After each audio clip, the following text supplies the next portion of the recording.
Our next speaker is our club's treasurer, an advanced communicator gold and a competent leader bronze. He is an industry leader in business information security and data risk management. He has worked for 14 Fortune 500 companies and is currently working for a cybersecurity company as their global lead for security compliance, where he must constantly wear technical and business function hats to relate at all levels of the company. He is speaking today from the Pathways Effective Coaching Series, the Researching and Presenting Project. The title of his project is Getting the Word Out in New Media. This project is presented in a podcast format with our guest, Mathr De Leon, executive producer of podcasts for storiesbureau.com. Please put your hands together and give a warm presenter's welcome to Steve Weltman. Well, thank you all very much. I appreciate it. I have a quick slide set to go through really fast so we can go through this. So this is getting the word out in new media. Our intent today is not to fully inform your decision on how to start a podcast, what to do in every single corner, but to get an idea of what podcasting is, how it works out, and to find out from an expert what podcasting looks like from his lens. So with us today, our guest is Mathr De Leon. Our guest is a podcaster, an editor, and a host of various shows. He currently works for storiesbureau.com as one of the leads over there. Mathr enjoys combining the art of storytelling with immersive sound and visual design to surface new and exciting ways of exploring the world with them. Please give a warm welcome to Mathr. Hello, everyone. All right. So before we get going too far, I wanted to just drop this slide in there and go over for anybody that might be watching this. What's the format? Well, this is a live recording of a podcast. We're going to be interviewing an expert on what is a podcast and why it's so powerful. And there'll be a Q&A afterwards. So our questions and answer will take place after this. So if you're in the studio audience and you do have some questions, feel free to enjoy the show and give us a couple minutes. We definitely do want to have your questions. So who are we? I'm Steve Weltman, as you just heard. I am in Toastmasters for the last 17 plus years. I think this is my 18th year. I've been doing information security for 30 plus years, and I'm investigating building my own podcast, which is why I'm interviewing Mathr. And our guest, as I mentioned before, is Mathr. So with that, let's take off the slideshow and get back to our audience. So Mathr. Hello. How are you? I'm doing well, Steve. Thank you so much for having me. Man. So question for you. How did you get interested in podcasting? What was it that set your path onto podcasting? I mean, I started hearing about them 2009 or 10. I'm certain you got started probably around that time, maybe earlier. Actually, no, I'm a latecomer to the podcasting game. So my journey's been a little unconventional. Back in 2009, I was actually a touring musician. I went to school to study music and filmmaking. And at the time, I was gigging already around town. I lived in the Central Valley, and I was of California, and I was gigging, and I started getting offers and seeing opportunities in the music industry, and I couldn't bring myself to sit where I was. And so I dropped out of my program and started playing music. And I did that all through my 20s into my 30s, my late 20s into my early 30s. And around that time transitioned into doing art direction and creative direction. And I think when I got interested in podcasting was around, I'd say 2014, 2015. I had never quite been able to put down or put aside that deep desire to continue telling stories or to find new ways to tell stories. And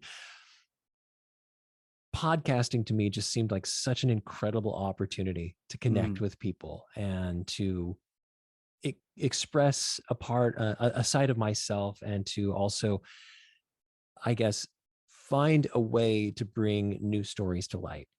And so that was the time I became obsessed. I submitted to a competition, and I placed pretty high out of, I think, like 1,500 entries. I got like 36th Wow. for a concept.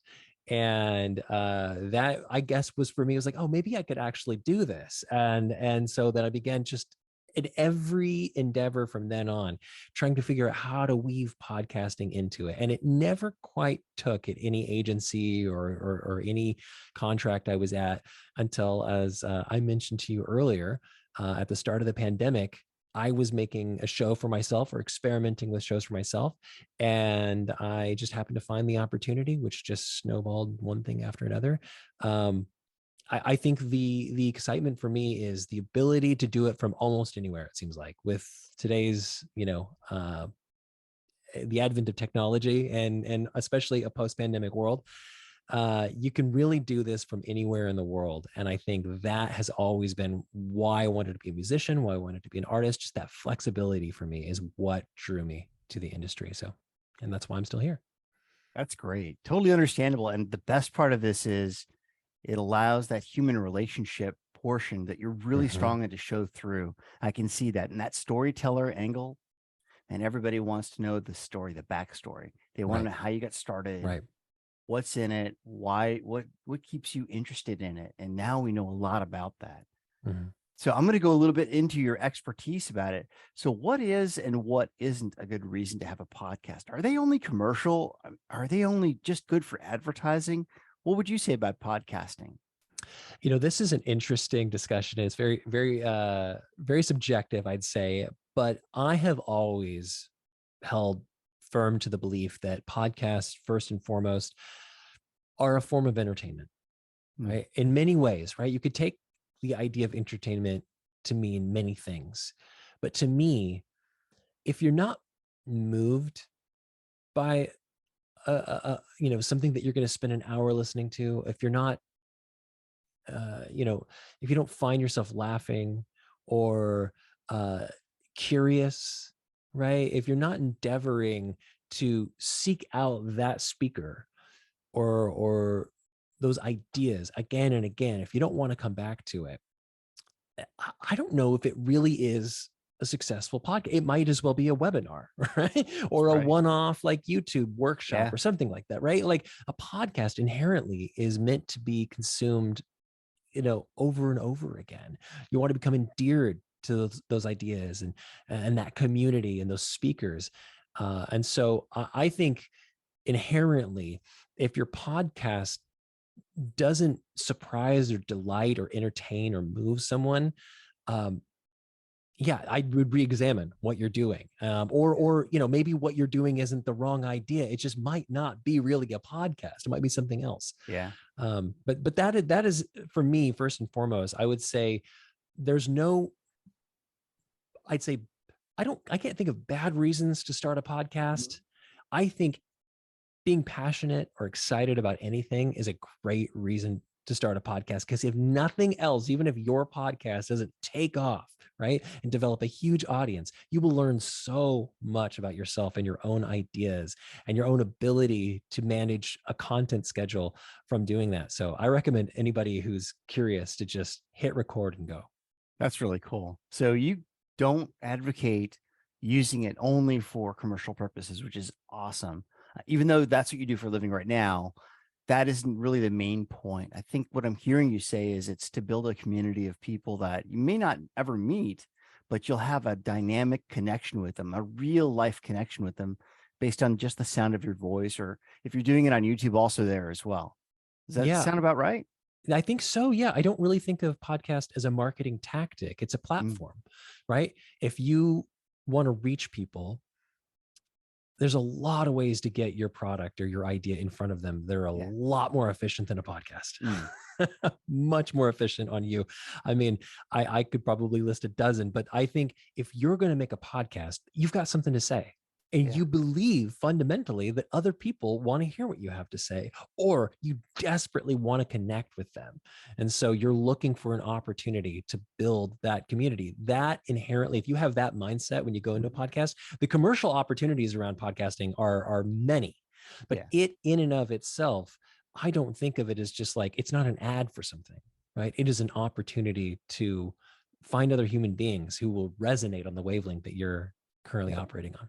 That's the key note there, in my opinion, in the prime note or the chordal note, the one that really resonates with everybody. When you're making that connection, others want to stay connected to you. They want to hear you and hear what you have to say, and they'll start to even advocate for you at some point in time. It's really cool. Absolutely. So when you're working with a new podcaster, a host or a creator, what sort of advice would you have for them? I termed it as the magic moment, but what I'm thinking of is that aha moment that helps them beat that version of themselves as a podcaster. It helps them go to the next step. There's a philosophy in a lot of creative work, and I do think of podcasting as creative work. I mean, you must create in order to be a podcaster. And even if you don't think of yourself as creative, just the ability to continue putting yourself out there like that, it makes you a creator, right? Yeah. And there's a philosophy in creative work that I think is really important, and that's that I think you have to find the fun, right? You have to find the fun. You have to continue having a good time doing it. And so that aha moment, I don't think there's like a magic moment that's just going to make it click into place. I think it's about repetition. Yeah. Right. And a little bit of grace for yourself, right? Not every day is going to be great. You're not going to want to talk with a guest every single week. You're not going to want to promote it every single week. You're not always going to want to keep it going. But if you find a way to keep finding the fun in what you're doing, right? And pivot when it's not there, just pivot a little bit. Yep. That's okay. If nothing else, podcasting is a great opportunity to try things and fail quickly, right? Yeah. If you're not enjoying it, just pivot a little bit and keep searching until you find that fun. And I think that brings sustainability. And with sustainability and repetition, that's where it starts to like fall into place. Does that make sense? Makes great sense. You brought up a really good point. I mean, some days are going to be tougher than others. I mean, we're human. Some days we have horrible days, and interviewing somebody that's seeing a different perspective than yours that could be challenging. That can be really hard. And at times we get busy, life happens, or things happen, life happens. And so by being consistent, though, we're doing something that's going to connect with others. And I think that's probably the more important thing, is that connection. Remembering that audience member is somebody that is somebody. They're a somebody. They're not just a number. They're not just an attendee. They're not just a click. They're not just a like. They're a person. And hopefully their time is considered as valuable, and that their thoughts and their impressions are just as important as anything I have to say, maybe more so. You know, I will say this: podcasting it really rewards vulnerability. And so a lot of times in a lot of media, you have a tendency to strip away all of the rough edges, all of the frills, and all of the vulnerabilities. And podcasting rewards vulnerability because people build a parasocial relationship with people that they're only on one side of that relationship, right? They're listening to you talk so frequently that they feel like they know you. And I think that's really, really important. The more vulnerable and more comfortable you could be with vulnerability in an audience to an audience like that. I mean, that's really tough because people get up in front of newscasters get up in front of people. They're paid really well to do that every single week, and they still have tough days. So remembering that what you're doing is requiring so much vulnerability of you is a good way to remember that you can give yourself a little bit of grace too. When you're just not feeling it, it's okay. I'm doing a lot here. That's cool. I hadn't even thought of the vulnerability angle, but that is so important. People connect with the real story, the underlying person, not just their message. Brands are trying to get that across everywhere, and they have 30 seconds to do it in an ad, and you just can't do it. But with a podcast, you can create a sense of loyalty and buy-in and awareness that you just can't foster in other forms of media. So it's really special. That's really cool. So that magic moment then is learning to be yourself, at least to me. Sure. And then finding ways to continue to do that continues to show who you are as a person, as a podcaster, as a guest, or as a host. So podcasting equipment, we talked a little bit about that Sure. in our prior call. We talked about podcasting having some barrier of entry.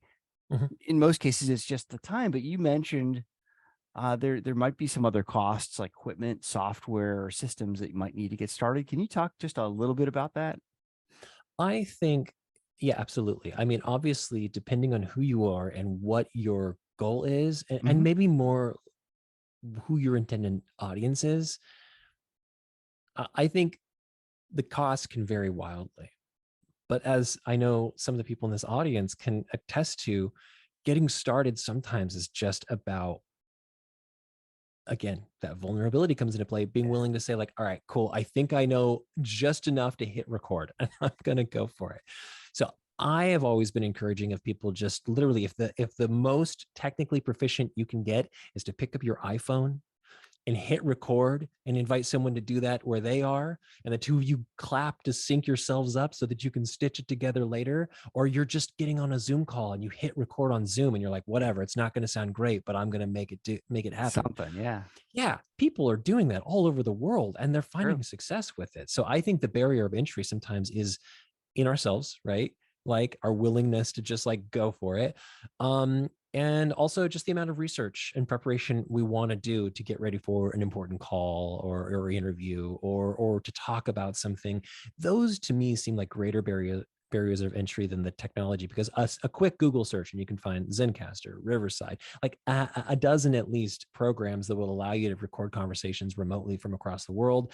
And, for under $100, you can kit yourself out with everything you'd need to Hmm. sound, I'm doing air quotes, professional, right? Yeah. So those things don't seem to be as much of a hurdle as the willingness to just say, all right, I gave myself a timeline. I'm going to hit record it. I'm going to go. And if it doesn't sound perfect, I'll get them on the next one. Yep. I like that. So not allowing your tech to be your barrier, which is so important. Yeah. Allowing your barrier then just to be your willingness to Mm-hmm. be not perfect. Yeah. You mentioned something else I really liked, which is don't worry about it being perfect. Don't worry about it being technically accurate or as polished as it's going to be in somebody's 600th episode. Mm-hmm. When your first episode premieres, it's going to be probably noisy and probably rumbly and probably a lot of starts and stops, and maybe your edits won't be as crisp and won't be as professional and rounded sounding as somebody else's. Mm-hmm. I think what you said, and I'm just parroting what you said, is that's not important. What's important is the message, Mm-hmm. the getting the pattern, the muscle memory of doing it, the emotional memory of being there. Yeah. The excitement, the Yeah. enthusiasm Yeah. for what you're doing. Like people can read that. If you're not like committed and you don't have conviction or strength of Mhm. conviction in like, I want to be here doing this, that's going to come across. And again, you don't have to overcome that to start. You don't have to be great to start, but you do have to start in order to be great, right? So it's Yeah. like you That's just right. sometimes it's like you do as much as you can and then it's time, it's go time.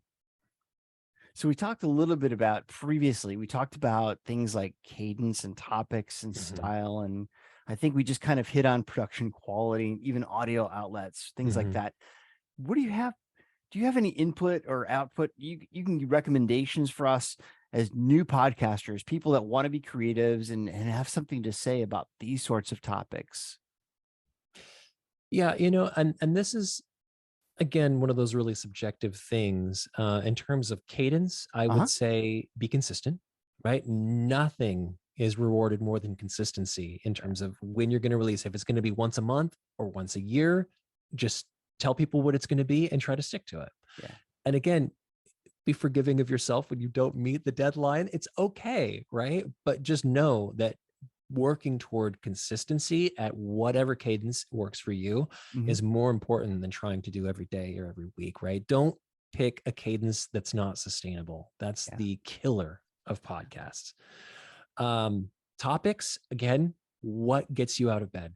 What gets you excited? What is it that you could talk about for hours, right? And if you didn't know something, you would spend hours researching beforehand.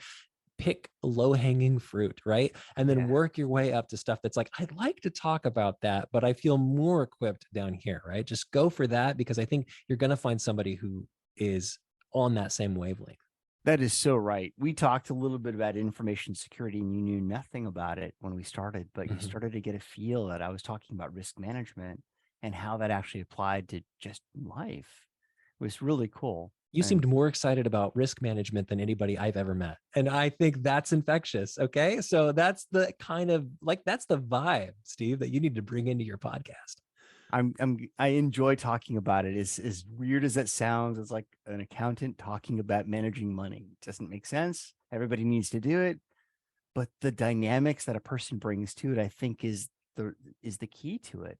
Mhm. Choosing that topic, like you said, that you're on fire for, that you'd love to talk about, that's your pleasure in work. That's something that gets you out of bed in the morning, like you said. Mhm. I really like that. How about Yeah. style? What kind of, I mean, is there like bumper music or anything like that that you would include in style? Again, I think, lean into aesthetics, lean into subjectivity, lean into your taste, be you and yourself as authentically as possible. If you're working at a company that's hired you to make a podcast, inject as much of yourself into that as you can, because the company doesn't have any taste, any flavor. The company, the brand, they're trying to be something. They put you in the host seat because of what you bring to the table, who you are. So I really feel like with style, whether it's a personal project or it's professional or it's, freelance or corporate, whatever it is, I really think injecting your own personal style is really, really important. Because again, it translates the easiest. And also, when it's authentic and when it's not. When you listen to it and you're like, that's not me, right? If you're trying to be somebody Yep, you're not going to know, but other people will pick up on that. that's excellent. So I'm going to go really fast in this one. Speed round. Do you have any audio outlets that you recommend just by name? All of them. Put it on everything you possibly can. I Anything mean, you like, can. yeah. And what's great is if you use a third party, we use a program called Captivate Yep. FM. If you can afford it, I think it's really worth the money, especially if you're going to manage multiple shows. And it will kind of one click push to most of the major platforms, and then it walks you through all the rest. So it makes Wow. getting out onto any platform possible. I have had a lot of success advertising on Overcast, which is like a pod catcher. It's not even like a real platform, but it'll catch pods, and their ads are super easy and affordable. And so that's another personal recommendation. That's cool. I'll make sure I mark those down. And do you have any final recommendations to share for people that are listening to this? Final recommendation. Yeah. I think more than anything, yeah, I mean, I've said it all. I think the final recommendation is never, again, going back to the failure thing, don't Yeah. be afraid to change your mind. Don't be afraid to wake up one day and say, you know what? I don't think this is the way that I want to be doing this. I still want a podcast or I still want to talk, but I tried it and it failed, or I tried it and it was okay. I just say, like, this is the perfect opportunity to start something and then just drop it and move on. And I don't think anyone will hold it against you. That's great. So let me see if I can get this to go. Now we're going to move into our next phase, which is questions about podcasting. We're going to have about 10 minutes for questions and answers. Do we have any questions from our studio audience? Elisa, you have a question for Amanda? I have a question for you, Steve. Oh, sure. Ooh. Are you going to start a podcast? I am going to start a podcast. I'm looking into one right now. And do you know what it's going to be about? I do. Risk management. It's going to be a risk management. Yeah. Information security and risk management, because the delta between business management and risk management is great. Like you could do financial risk management and legal risk management and even HR risk management. And people talk about cybersecurity all the time, but they don't know about how to process this, how to systematize these things so that they can evaluate it, not just for maturity purposes, but just for effectiveness of how their program actually operates. And that's where security compliance comes in. And that's where I'm at. So the compliance corner will actually talk about that delta between those two things. Listen, this is a man with a plan right here. And now it's recorded. So there you are. You've committed. I have. I am totally committed. And my wife will have to come bail me out from the asylum where I'm committed to.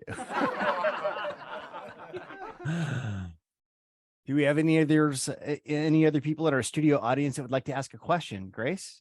I do. And so Alisa and many people in this club know that I've been talking about a podcast. So I was really motivated because Mathr, you actually had gotten me over the one hurdle, which was getting started. I think the other hurdle that intimidates me is the editing portion of it and getting through that. And so any recommendations as to how to start off? Do I do 30 minutes, or what is it that will help me get over that hump of just getting started? I'll tell you this. The editing can be scary, and especially if you don't have any background using editing software. However, there are programs like there is one called Anchor, which I think is funded by Spotify. And they allow you to record and edit right within their app that they have. And I think they have a mobile app. And if it's not Spotify's, I'm not sure. They have a couple different ones, right? So if you Google like entry-level editors for podcasting, you'll find a pretty good list. And one of the things I recommend, Grace, is to experiment, try things, and just be okay with saying, you know what, I'm going to record something just to see what it's like on the other side once I have this tape. And like, once you have it, you try to put it together, and maybe this never goes live, or it ends up being an experiment that fails, who knows? But you don't have a lot to lose. You just try it out, and then you get a feel for it. And then that didn't work, so I'm going to try something else.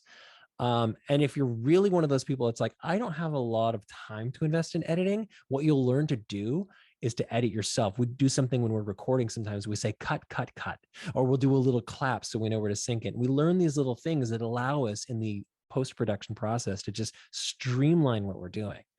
And you can only develop those reflexes with muscle memory, meaning just doing it over and over again. So that's what I would do. Thank you. Yeah.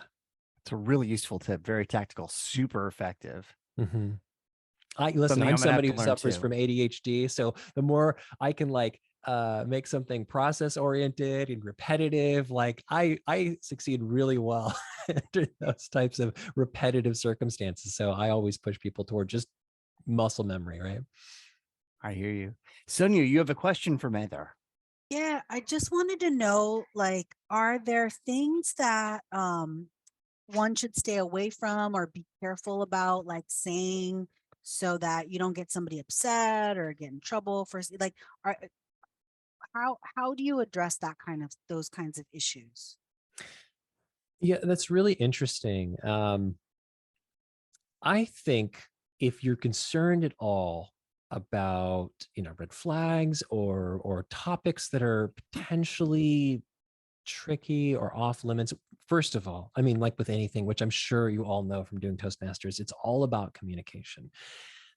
If your podcast is going to get into deep stuff, know your trigger warnings and make sure your audience knows what those are, right? If your podcast is going to be kind of irreverent or explicit, again, it's just a simple tag that goes on the episode that people know. And that way you're advertising, hey, this is this type of environment. In terms of working with someone where you want to talk about something that you're not sure how they'll respond to, nothing goes the extra mile like a quick 5 or 10 minute call. Yesterday, Steve called me up to just say, hey, I just want to float some stuff to you and make sure we're on the same page. And we had an awesome 40-minute call that could have been recorded and could have been a podcast itself. I think that little extra, bit goes a really, really long way to warming someone up. You might say it's disarming, but you could also say you're equipping someone to come into the conversation and know what they're getting into without spoiling where you're going to take them. Just knowing, oh, this is kind of where we're going to go. I feel ready for this. And if there's any red flags, they'll let you know there, and you're in a safe place where they're like, you know what, I really don't want to go there. So you don't have to worry about it being awkward on the spot. That's true. I think Grace has another question for Mathr. Nope. Oh, we're good to go. Awesome. Well, thank you guys so for those much. awesome questions. These are fun questions. And the only thing is, are you guys all going to follow me? That's the only other question. You really want to know about security compliance? If not, that's okay, because it's kind of a specialty, but that's a niche. Thank you guys all so much for attending today's recording of the podcast, Getting the Word Out in New Media with Mathr de Leon. Really appreciate your attendance. Hope you have a great week. Thank you so much, Steve. Back to you, Madam Toastmaster.